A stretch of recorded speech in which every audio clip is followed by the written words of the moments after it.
Welcome back mga kalapatids dito sa Madlalop TV. For today's video, ito na yung next update natin sa mga anak ni Kalawang saka ni Grisel Alphonse Vandenbroek. Yan, medyo lupay-pay sila kasi kita nyo naman, hindi nila inuubos yung probiotics na binigay natin. Probiotics siya mga kalapatids. Ayan, hapon na rin, time check, 4:29 PM ngayong Webes. So bibigyan na natin ng patoka mga to, papakainin natin. Tapos ayun nga, yung dalawang anak nila, parang milky yung kulay. Ayan, oh. Siya si Idol Madla, nakakahanga, may mga hawak, gandang linyada. Ika'y inspirasyon kung bakit hanggang ngayon ako'y palaging kumakarera. Kalbo eh. Yung isa, kung checkered to o ano. Tingnan natin. Kunin natin yung isang anak. Malaki kagad yung anak mga kalapatids. Oh. Ano bang day na to? So, 26, 4, 5, plus 4. 9 days na to. Ito yung mas maliit. Mas malaki yung isa eh. Ayan mga kalapatid. So, tingin nyo, kalawang ba? Naku, hindi kalawang. Parang milky. Hindi kalawang to mga kalapatid. Maputi eh. Pero yung kulay ng paa niya, yun yung paa niya. Yung kulay ng paa, ma-brown. Pero yung ibon, hindi siya kalawang. Oh, parang ano to, milky. Milky magiging anak. O kaya baka maputi na isa. So tingnan natin yung ulo, baka may crested. Hindi. Walang baliktad eh. So sana kalawa nga, tingnan natin yung isa. Balik muna natin. Ayun yung nanay niyan, nagagalit na oh. Sinusundo na kagad. Tingnan muna natin yung kulay. So mukhang mas maganda magiging kulay nitong isa kumpara dun. Itong isa kasi, ito yung isa mga kalapatid sa yan. Oh. Uy, nagkasugat pala yung isa oh. Ayan oh. Yung isa, ito may puti-puti ito mga kalapatid sa yan. May white flight siya. Pero hindi pa natin makita yung muka. Iba yung tsura na ito, long hair to ah. Ayan oh, mahaba yung mga yellow niya. Tapos yung kuko nito, puti. Unlike dun sa isa, ma-brown. So hindi pa natin ma-confirm. So papakainin muna natin yan today. Balik na natin. So nagpalit na rin ako ng basahan yan eh. Ayan, yung poops nila okay naman, tuyo-tuyo naman yung ilalim. Tapos yung nilipat ko naman noong nakarang araw, eto na, nadagdagan na nga ng isa to, yung Grisel. So may kumukuha kasi ng isang Grisel na to, kaso hindi pa yata sure. Ang bala ko kasi, if ever mag-out man ako ng isang Grisel na yan, yung isa dyan, ititira ko. No, gagawin nating flyer, panlalaban natin yung isa. Kasi may kumukuha ng mga Grisel eh. Pero lalo na yon yung isa, yun. Yung maitim na Grisel, ito maganda pagka-Grisel nito eh. Ayan, yung isa, gagawin kong flyer din. Ito. Ayan. Ito yung isang isa. Ayan, gagawin kong flyer to. Yung maganda kulay na Grisel. Kasi wala pa tayong ganyang kulay. Gagawin natin panlaban yan sa next na season. So, 5 na to. 5 YB. Nabaksin na rin to nung nakarang araw. Ito, wala pang bakuna to. Hindi pa naturukan yan. Bukas na lang to, na late siya eh. Tapos itong tatlo, ito na vaccine na. Yung tatlo. Ayan, ito yung Alphonse nga. Tapos yung Alphonse Vandenbroek. Ito Alphonse Stitch ang pasok nito. Tapos yung isa, yung Speedbird naman, yung nasa kabila yun. Yung Japan, cross dun sa Stitch din.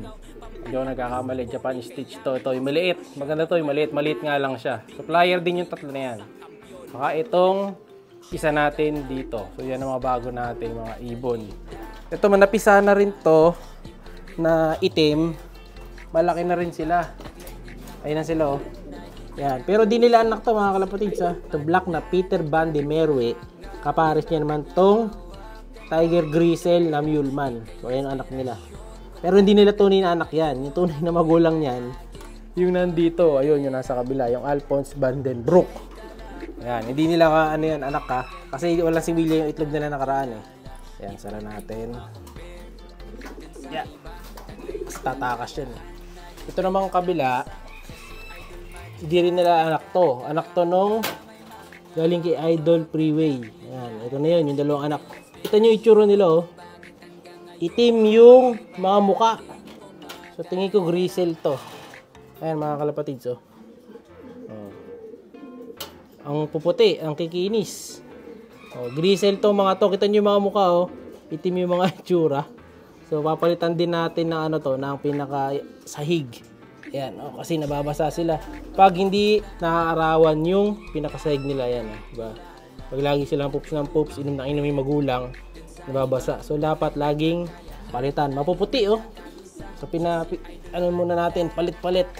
So balik na natin, yun yung isa nating pairing. Ito namang Speedbird, napisa na rin, kakapisa lang kanina. Dalawa na to eh, ayun, yung isang shell, ito pa isang shell. Dalawang napisa niya eh. Speedbird naman to, ayan oh. Speedbird pairing, ayan. Lahi nung Speedbird natin na black breed bali to. Magkapatid yung dalawa na yan, Speedbird. Full seed nila Kobe, yung dalawa na yan. Then ito, yung anak nung Badimeroe Colson, ito yung isa. Yan, sana itim. Sana itim tong anak nila, ayan o. Wala pa palang singsing to. Pero lahat ng koko itim eh. Singsingin ko na to mamaya. Sana itim yan. Para black Speedbird yung napalabas natin. Ayan, diba? Puro of color mga binibreed natin dito. Lahat yan of color. Yung kapatid niyan, pinapisa ko dito sa kabila. Isa lang yan eh. So yung kapatid nung itim na yon, nilipat ko naman dito. Kasi yung dalawang itlog nito, nagwokbu. Ayun, kapatid niya yan, yung nasa kabila, inililiman nito. So pinaghiwalay ko para mas maging healthy. Kasi sabay din yan, halos dapat mapipisa. Eh hindi nagsabay. So nilipat ko na lang dun sa kabila. Yung pula naman dito, malaki na rin. Pag ganitong kulay na yung isa, yung mga anak ni Kalawang, malalaman na natin kung ano kulay talaga. Ito, kita nyo. Sino kamukha niyan? Yun ang kamukha niya, yung tatay niya. Oh, ayan oh. Ayan sila. Family picture muna kayo. Ayan. So, ito yung itsura niya. Nakita nyo. Alam nyo na kagad ang kulay eh. Oh, red check na red check. Oh, ganda. Avatar na avatar. Kamukha niya. Ayan oh, yung may guhit na puti sa ulo. Ayan. Ganon-ganon din yung naging anak. So, sa tingin ko, lalaki to. Imbrek yan. Imbrek Alphonse Colson. Ayan, iba-iba ko lang kuko. Iba-iba ko lang ng kuko. May white plate ka ba? Ayun, tama. May white plate na isa. Iba-iba kasi kulay ng kuko. Balik na natin para mapatoka. Ayan, kakain na to. Para natin. Ito, malapit na rin umitlog to. Yung pinaris natin, si Santa Ana. Finisher, si Miss Monday. Nakaparis to sa inbreed 16th overall ni Boss Joey. Na ginibird sa akin. Hindi natin sila bibreed. So, abangan nyo rin ito iba natin mga pinagpaparis dito. Ito, pinaris ko rin. Yung ibon ni Idol JKT na binigay sa atin. So, yung JCU Cross, ang Patuan X Machina Line. Ito, ginamit ko na ulit. So, pangalawang pairing niya to. Paparis ko naman siya dito sa ibon ni Mentor. Ayan, yung ibon ni Mentor na Tito nung Tacloban Clacker. Tacloban Lap winner din. Ayan, dito natin pinares. Ayan, agad. Red check. Cross dito sa kulay Jansen Relax. Ayan, milahi dito ng Jansen Relax mga kalapatids yan. Dahil X Machina bird to. So, yan ang mga breed natin dyan. Papakain muna ako. Kunin ko na yung patukaan natin dun.